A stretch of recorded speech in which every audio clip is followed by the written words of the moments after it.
Welcome everybody, and of course a very special welcome to my good friend Volodymyr Zelenskyy. Dear Volodymyr, today you are among friends in a country that understands what is at stake. You and your people are fighting every day, and you are now the ones to protect Europe against the Russian aggression. You have, by the way, clearly demonstrated your willingness also to negotiate with Russia. Putin, on the other hand, has shown no such intent. He pretends to engage in negotiations but continues the bloody war in Ukraine. And therefore, I have to be very clear, I don't think Putin can be trusted. He could stop the war today if he wanted to. Instead, he continues his brutal war, supported by Iran, Belarus, North Korea, enabled by China. Look at the pictures we are seeing in these days. And I think they are all testing our resolve. They are testing our European and transatlantic unity. But we will not give in. And therefore today we, the Nordic and Baltic countries, are standing side by side with you. Volodymyr is sending a very clear message. We are, of course, willing to defend our continent. We are ready to continuing our steadfast support for Ukraine. It means more weapons, more ammunition, and more sanctions on Russia. We are ready to pave the way for Ukrainian EU membership, and we are determined to rearm Europe. Of course, we want peace, but the peace needs to be lasting. It needs to be just. No one but the Ukrainians are to decide the future of Ukraine. And that is why we need credible security guarantees for Ukraine. We are committed to work on such guarantees together with the United States and other partners. We will discuss this further with partners in Paris tomorrow. It will be natural for Denmark as a country to contribute to a European lead military effort in Ukraine under the right conditions. And then finally, I just wanted to say that all these discussions we have now, it's not just about Ukraine. It is about the future of Europe. And as Europeans, we cannot be naive. Trusting that if only Russia gets a piece of Ukraine, then Europe will be safe again. Putin wants much more, and I'm asking everybody to make no mistake about that. I don't think Putin will stop this war until he is forced to do it. And therefore we have to be able to increase the pressure on Russia. We have to give Ukraine all the support that you need, and we have to rearm and to make Europe as a continent stronger. And with these words, the floor is yours. Thanks so much, Mette. Dear Mette and dear journalists, first of all, I'm grateful to all of you for your support. Thank you, Mette. And thank you for invitation and organizing such very important meeting with all the leaders, Nordic, Baltic, President of Finland, President of Lithuania, Prime Minister of Sweden, Prime Minister of Latvia, Prime Minister of Estonia, Prime Minister of Iceland. Thanks for today's meeting. Our format of Ukraine with the Nordic and Baltic states really works, and works in a way that also helps others set their priorities. Last night, Russia launched another massive strike, nearly 500 drones and more than 20 missiles, including ballistic, mostly ballistic, by the way, this night. And these are not now regular strikes, several times a week, and a clear signal that Russia rejects any attempt to end the war and wants to keep fighting. We have to assume this is the main Russia's scenario now. And so with today's meeting, we started a more concrete talk with all our partners on two things: defense now, while Russia's war continues, and our defense in future, the security guarantees we need since Russia stays on its course. As for our defense right now, I'm very thankful to Mette, to Prime Minister of Denmark, and to Denmark, to all the people, for its clear leadership in funding our weapons production. This is already a historic contribution. Today we discuss how to continue this work in Ukraine by investing in our production, and in the Nordic and Baltic countries by boosting your defense capabilities. The first example is already in Denmark. A new plant for missiles and drones is being built there. Thanks, Mette, for your support. And we agreed that Latvia, Lithuania partners and others will follow the same way and will build with Ukraine. We also discussed the Pearl program. In August, we filled the Pearl program for American weapon, and it already has over $2 billion. The goal is to add around $1 billion each month. I thank Denmark, Norway, Sweden, Latvia and Iceland, who are already in this program, and other partners. I also urged other partners from the Nordics and the Baltics to join this program. Adds not only to our defense with crucial things like missiles for Patriots and HIMARS, but also to our relations with the United States. We also talked about boosting Ukraine's air defense. This directly saves our lives. Together with Nordics and Baltics, we need to provide additional Patriot systems for Ukraine. This is critical, especially before winter. Russia keeps hitting our energy sector, hitting every day, and we need enough capabilities to protect ourselves. Putin hopes winter will kill our people where his troops cannot reach, and we cannot let them happen. Air defense is absolutely strategic. We also coordinated our positions on new sanctions against Russia, as Mette said, and on work with other partners, especially America. We must all speak to all the partners, EU partners, Americans, with one voice for our shared interests.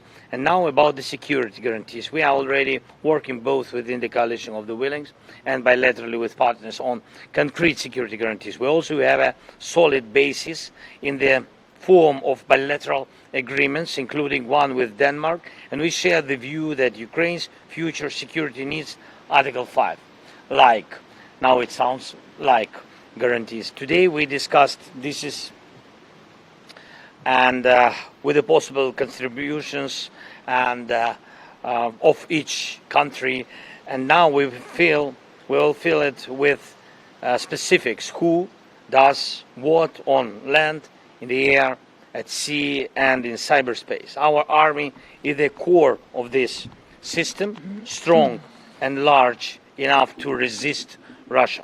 This means weapons and financing, and we are working on it. We also have signals from the United States that it will provide a backstop, and this is important. And we also discussed the important role the EU membership will play in the holistic system of the security guarantees in the light of the current presidency of Denmark in the EU. And we are working together to open the clusters. It's not simple. You know why? But to open the clusters by EU 27. But the main task now is to force Russia to stop the killings and the war. Pressure is the key. Right now, Putin thinks he can get through the difficulties. But we know how to change this. The Russian economy is already in a bad shape, with fuel shortages especially telling. Many Russian industries are in the decline, and also telling are the labor shortages and Putin's constant humiliations before China as it tries to sell them as much raw material as possible. All this speaks for itself. Sanctions are really working, and we must keep pressuring Russia with sanctions and with tariffs until it understands that this war will end. And we will work on this with other European leaders, with the G7 and G20, and of course with the US. Peace can only be a joint achievement. I'm sure it will come. Thank you, Mette, again for invitation.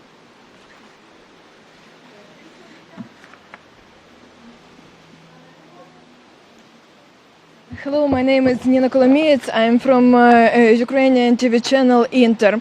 My first question is to Prime Minister Frederiksen. The Danish model is expected to become part of the security guarantees for Ukraine. Is there a plan to expand this format? And what additional instrument does Denmark intend to use to ensure Ukraine's security? And my second question is for President Zelenskyy. Can you share more information about concrete agreements with the countries of the Nordic Baltic 8 regarding security guarantees for Ukraine and their participation in the Pearl initiative, and maybe some more? Pearl, yeah. Initiative. Oh. Yeah, thank you. Yeah, no, please. Well, we have this so-called Danish model when it comes to supporting production internally in Ukraine. I think we can say that it has been working very well, and a lot of the capabilities that is now being used on the battlefield is produced in Ukraine. We still have capacity, free capacity, and therefore I would like to underline that all partners around the globe should support with financing, because you are ready to produce more than what we are able to get finance for right now. So it is working, and now we are looking at this. I mean, this way of working has been very effectively. Can we use this way of working in other areas as well? And let me be very clear, maybe the most important part of future security guarantees in Ukraine is ensuring that you have a strong army, a well-equipped and trained Ukrainian army. And maybe we can use the Danish model, how we work on other areas as well, including part of the security guarantees. So yeah, we are looking into that. We have said from the beginning of this war that you are not only fighting your own war, you are fighting for the entire future of Europe, and therefore we have to continue. And now we have found a way to make some very concrete results. So we are exploring how to use that in other areas as well. Thanks so much. So first of all, as I said already, yes, in my speech, that we really count on Pearl program, and we have already a little bit more than 2 billion for the American weapon. And now we spoke with Nordic Baltic partners. We count on continuation, and partners support this idea. Yes, then it's really the first program which works after the frozen process from the United States side. So this is good. The second, Denmark, with Danish model, as Mette said, so it works very well, especially with the drones, especially with the deficit, with a big gap for the drones. And Danish model, it doesn't mean that it's only Denmark has to deliver. Yes, so it's about the model. And now using this model, of course, we want to find additional money. I said that the big gap for our internal production is about 6 billion for the drones. And that's why, of course, we want to use the Danish model for this process. About security guarantees, we really have more than about 30 security documents of security guarantees, but they are different. They help us during the war. Yes, we can count on the support of some countries basing on their bilateral contracts with us on the help after the war. But now when we speak about security guarantees from the countries, we need more than these documents. First of all, legally binding. Yes. We don't want to have, risks. We don't want to have risk after this war for Ukraine and for the security of Europe. And it doesn't matter who will be the leader of one or another country. This system has to work, and this is important. That's why I agree again with the Prime Minister. We are basing on our strong army, and for this we need weapon and financing. Thank you. Mr. Zelenskyy, you just said that sanctions are working. Now another deadline from Donald Trump has expired. It was about progress in the meeting between you and Vladimir Putin. Nothing happened. No sanctions. It's not the first deadline. There's been a lot of deadlines. We have seen no sanctions from the United States. We have only seen, since Trump came into office, that the number of attacks on Ukraine have increased. So, do you have any trust in Donald Trump left? Thank you so much. So, first of all, we need United States on our side in this crucial period, in this big war. There is political support from them, bilateral, bipartisan support, and of course, you know, during all these attacks, when we need the air defense, which systems like Patriots has only the United States, or some European friends, but they don't have enough missiles, and all the biggest missile production of Patriot missiles is in the United States. We need this support. We are thankful to the United States and to the President that he supported this Pearl. It's not enough, but this is what we have. So our people, children, family, they attacked each day, and of course, we need Patriots, and we need all this, you know, all these systems. And to be realistic, mostly United States has it. So, but it's not enough. We spoke about 10 additional systems plus. We began to speak with production, and United States supported this, but it's very slow. You're right. Some decisions are very slow. About sanctions, what I had, I can only share with you what format of conversation I had with the United States President. So we spoke that by United States pressure, he can put Putin to the political negotiations. Yes, diplomatic format of dialogue, not the dialogue by weapon. And if Putin will not do it, he said, I asked him to put sanctions, tariffs, any pressure, what you can, on Russia. Otherwise, he will never stop this war. And when we speak about pressure, we mean air defense, we mean weapon deals, we mean drone production, and of course, sanctions. Such signals we gave President of the United States. He said couple of weeks, and he will answer on this. Couple of weeks, in my understanding, it's 2 weeks or maximum 3 weeks. This Monday, 2 weeks ended. Tomorrow we will try to connect with President Trump and we'll speak about it. Thank you. Yes, also a question for you, President Zelenskyy. The Danish Prime Minister has numerous times been very clear that she does not believe in Putin's intentions. Do you believe in him? And are you willing to give up some territory to be able to strike a peace deal? Nobody trusts Putin. That's why just to give for somebody just territory, and for us it's our law, constitution, it's our life, it's our history, and you know, so it's houses and families, a lot of things which are very, very sensitive. People who lived because of the Putin's attacks and because of the war, their houses, they want to come back.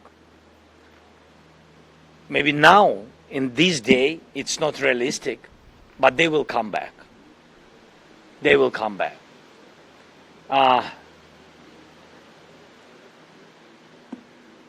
When we say, all of us, that we don't trust Putin, it means that there is not logical, there is no